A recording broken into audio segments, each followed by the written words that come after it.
Hi guys, morning. So bali ito yung tutorial ko once na magta-transfer na kayo ng BTC. So once na mag-PH na kayo.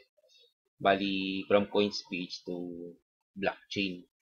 So kailangan nyo lang i-open yung blockchain nyo, yung CoinSpeech nyo.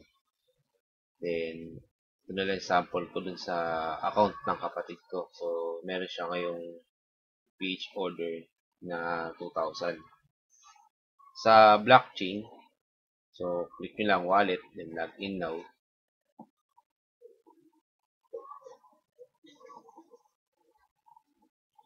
So, yung identifier nyo, so, dahil nga sa ganito, combination ng numbers tsaka letters. So, hindi nyo kabisado yan. So, pwede nyong kunin yung email na sinend sa inyo ng blockchain. So, kagaya na lang ito. So, meron kang your wallet identifier ito. So, para direkta na i-open yung wallet ko sa blockchain. Ayan.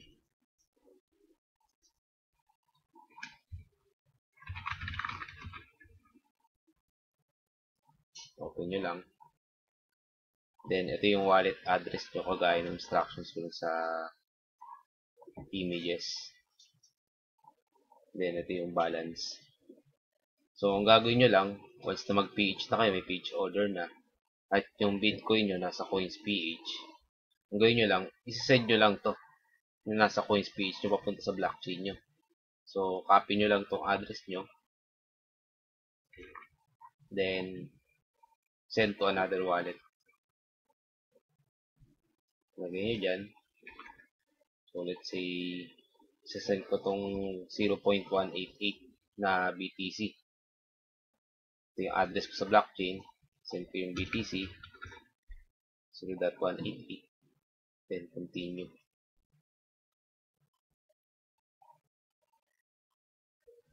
Then, check nyo ngayon kung ma-receive sa blockchain nyo. So, take note lang, medyo meron delay from sending from CoinSpeech to blockchain or kaya blockchain to CoinSpeech. So, kagaya nito, yan, na-receive nyo na yung 188 na BTC from CoinSpeech. So, ang gagawin nyo ngayon, itong blockchain ng is-send nyo ngayon sa PH order nito sa MMM.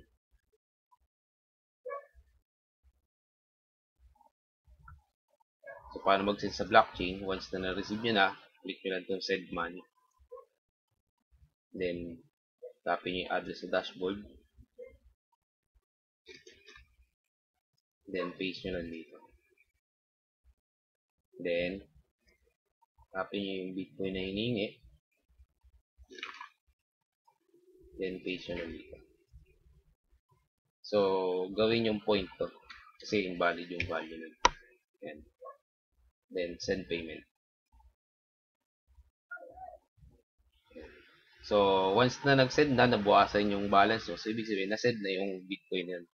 So, para naman sa proof, click nyo yung My Transactions. Then, makikita nyo rito, ito yung address na sinenda nyo yung huli. So, address, then once na negative sign yan, ibig sabihin, nag-send kayo. Then, address, then kulay green, ibig sabihin, nag-send sa wallet nyo, na-receive nyo. So, para sa proof, click nyo lang to. Then, mag-open ng new tab. Ang kukunin yung part, ito. So, mula rito, hanggang dito. So, print screen nyo lang. Then, lagay sa paint. Ito. So, bakit ito yung pinaka-kung area? So, nandiyan yung address nyo, nandiyan yung address ng recipient, then nandiyan yung kung ilan yung sinend nyo sa kanya. Then, save nyo na lang.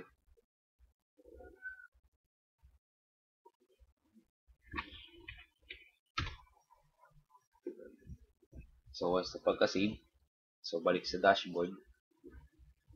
Confirm. Then, yun na lang i-attach nyo.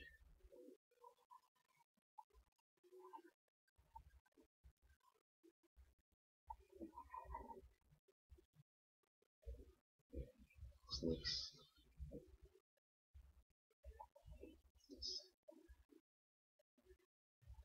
Oh, meron pa.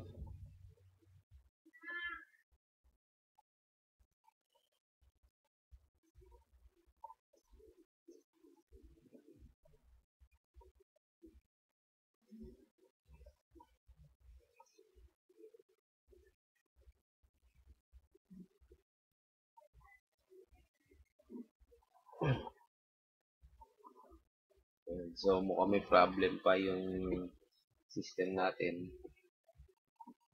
So, ganun lang yung gagawin nyo. So, bali, from CoinsPH, so ganun ulit, send to another wallet. So, ganun lang din. Once na nag-GH naman kayo, marireceive nyo naman yung Bitcoin dito naman sa blockchain nyo. So, kung ika-cash out nyo na, send nyo naman dito sa CoinsPH wallet nyo. So, para malaman yung wallet nyo, ito, click nyo lang itong wallet address. So, pwede nyo direkta isend sa wallet sa peso wallet nyo from blockchain to CoinsPH kung ika-cash out nyo. So, walang problema ron. Direct magiging peso siya. So, yun lang. Kung meron kayong question, post nyo na lang sa FB. So, yan. So, nagkaroon ng problem system natin. Pero okay na yun. I-attach na lang yung proof. So, yun lang. Pag may question kayo, tanong nyo na lang sa FB. Thanks.